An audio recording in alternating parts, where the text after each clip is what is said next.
From the end of the Second World War through 1990, the city of Berlin, the former capital of Germany and its largest city, was split in two. The two Berlins, East and West, were in a geopolitical situation unlike any that the world had seen before or since. This one city split in two was ground zero for the Cold War.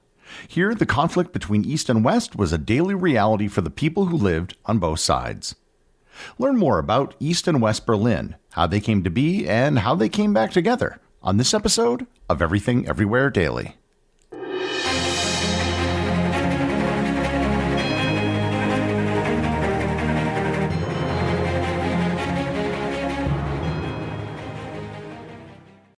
This episode is sponsored by ButcherBox. Thanksgiving is right around the corner, and that means Thanksgiving dinner for friends and family. A Thanksgiving dinner can be a massive ordeal and a nerve-wracking affair. You have to buy all the food and spend the better part of a day preparing everything before serving it. So, why not take one thing off your plate by letting ButcherBox take care of the centerpiece of your Thanksgiving meal, the turkey? Not only will ButcherBox deliver the turkey directly to your door, but they will also offer some of the highest quality turkeys that you can find. Their turkeys are never given antibiotics or hormones, and they're all certified to be raised humanely. And in addition to turkey, they also have ham, beef, and seafood if that's what you prefer. New ButcherBox members that sign up using my link will receive their choice between a whole turkey, turkey breast, or a spiral ham, plus $20 off when they visit butcherbox.com/daily and enter code DAILY at checkout. Once again, that's butcherbox.com/daily, code DAILY at checkout. This episode is brought to you by Wondery's American History Tellers. In early 1607, 3 ships carrying over 100 English settlers landed on the shores of what is now Virginia, where they established a colony they named Jamestown. But from the start, internal strife and infighting threatened the colony's survival. Wondery's American History Tellers takes you into the events, times, and people that shaped America, its values, struggles, and dreams. In the latest series, after their arrival, the English colonists quickly established a fort, but their quest for wealth and status soon led to conflict with Virginia's native people and the powerful Powhatan. Violence, disease, and starvation would soon follow, leaving the colony on the edge of collapse. Follow American History Tellers on the Wondery app or wherever you get your podcasts. Listen to all the episodes ad-free and get early access to the latest season on Wondery Plus. Start your free trial today in the Wondery app, Apple Podcasts, or Spotify.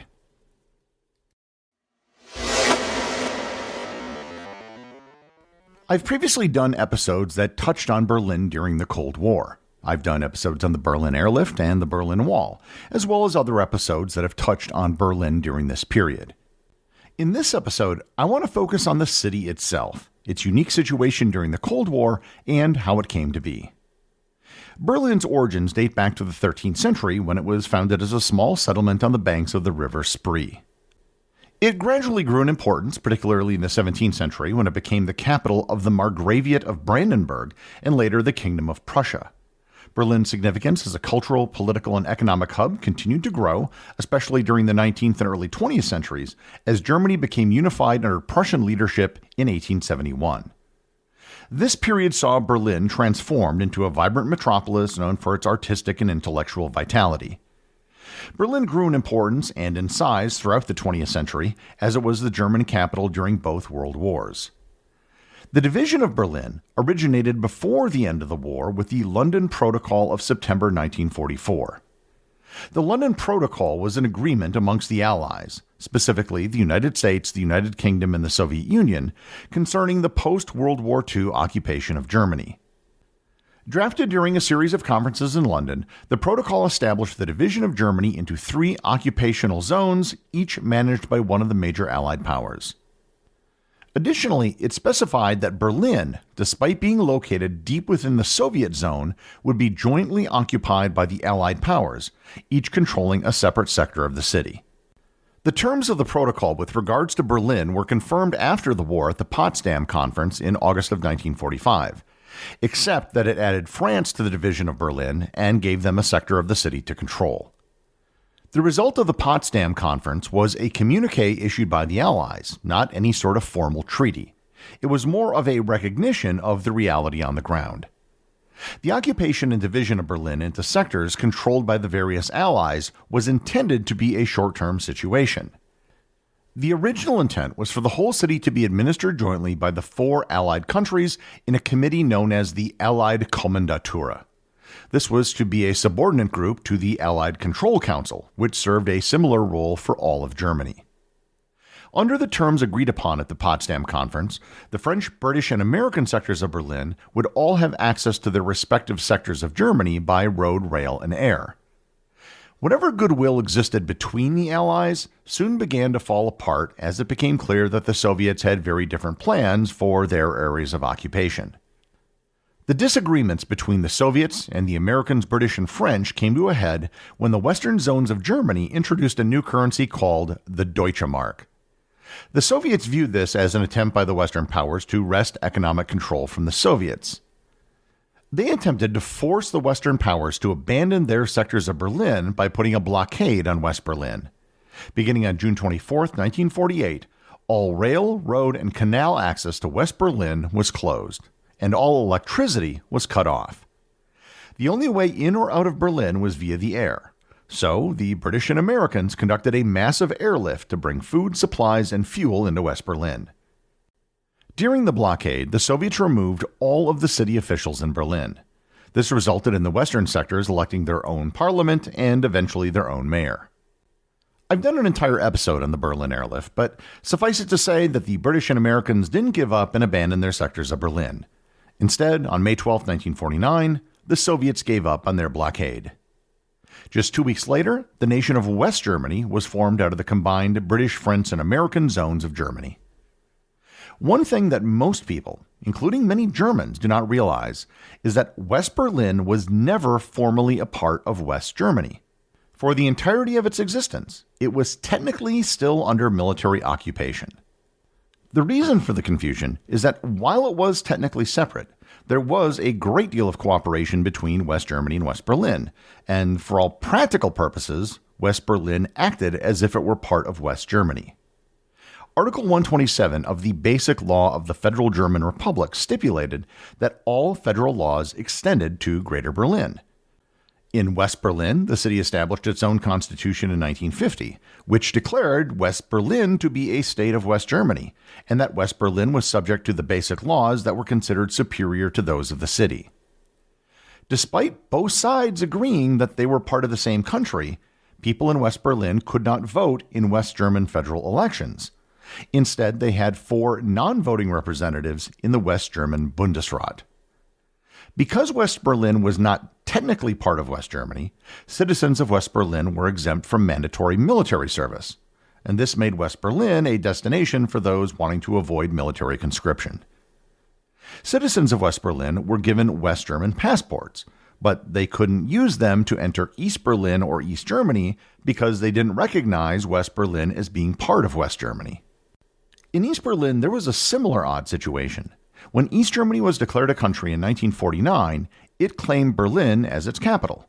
However, East Berlin's representatives to the Volkskammer, the East German parliament, didn't have voting rights until 1981.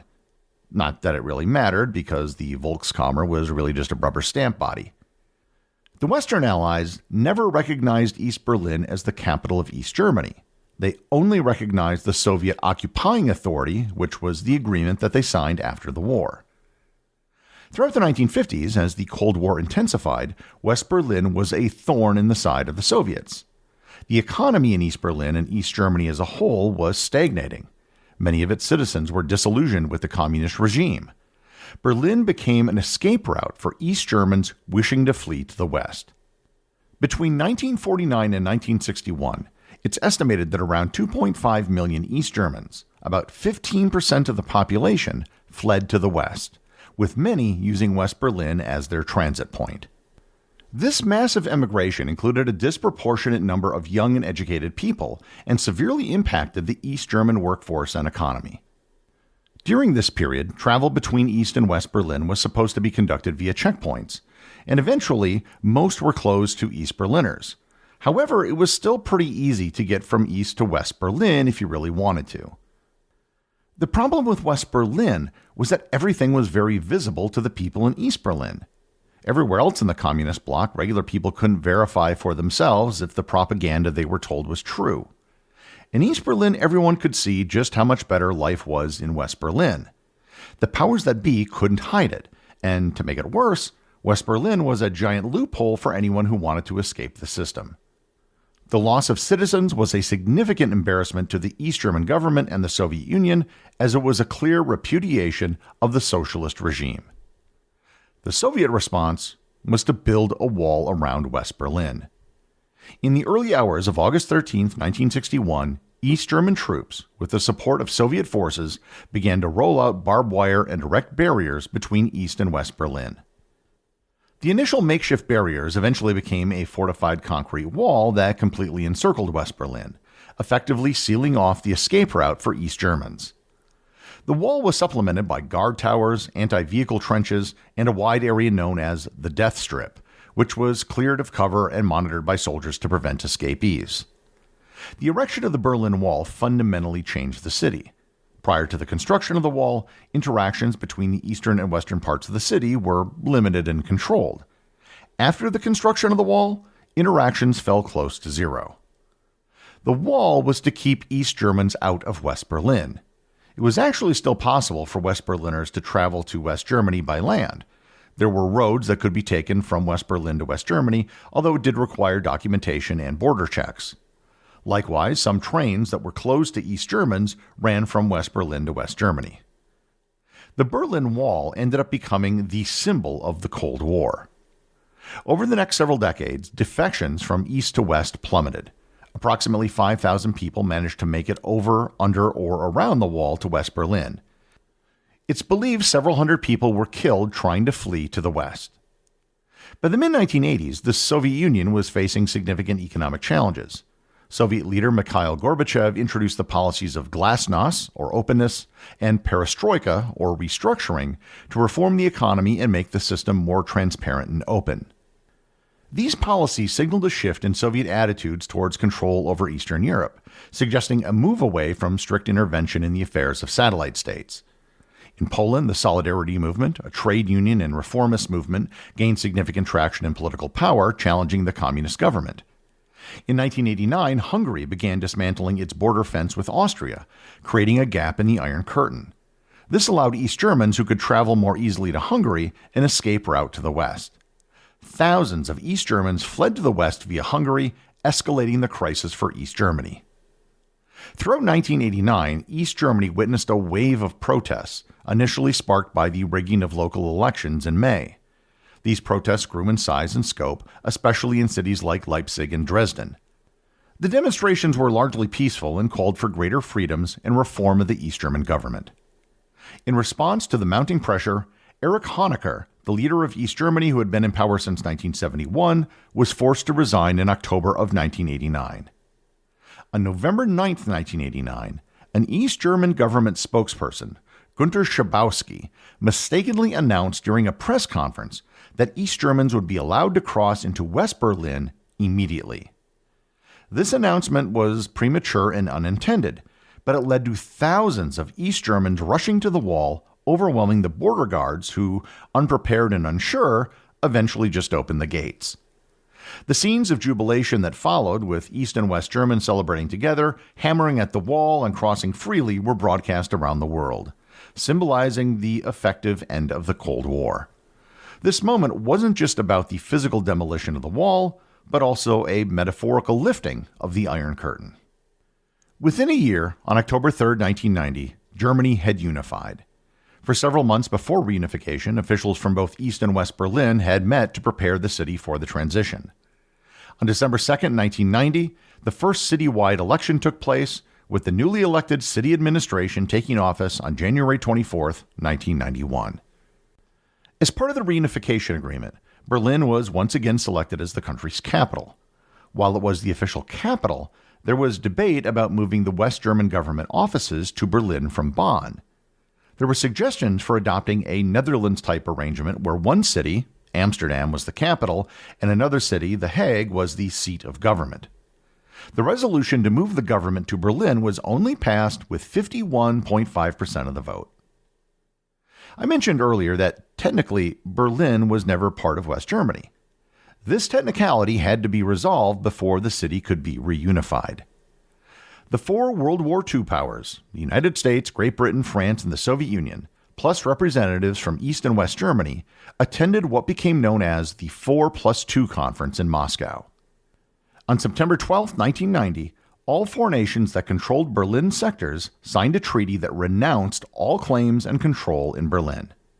The last details of the treaty were fulfilled on March 15, 1991, formally and officially ending the post-war occupation of Germany and Berlin. Today, East and West Berlin are no more. There's just Berlin. Yet you can see evidence of the split everywhere in the city. There are lines in the ground where the wall once stood. There are several museums and monuments dedicated to the Cold War. Even the construction and buildings in the city still reflect the period from when the city was split. The division of East and West Berlin wasn't just a result of the Cold War, it became a metaphor of the Cold War. When the wall fell and the city was reunited, it marked a literal and figurative end to a chapter in history. The executive producer of Everything Everywhere Daily is Charles Daniel. The associate producers are Benji Long and Cameron Kieffer. I want to give a big shout out to everyone who supports the show over on Patreon, including the show's producers. Your support helps me put out a show every single day. And also, Patreon is currently the only place where Everything Everywhere Daily merchandise is available to the top tier of supporters.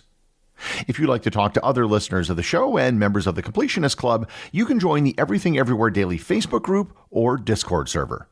Links to everything are in the show notes.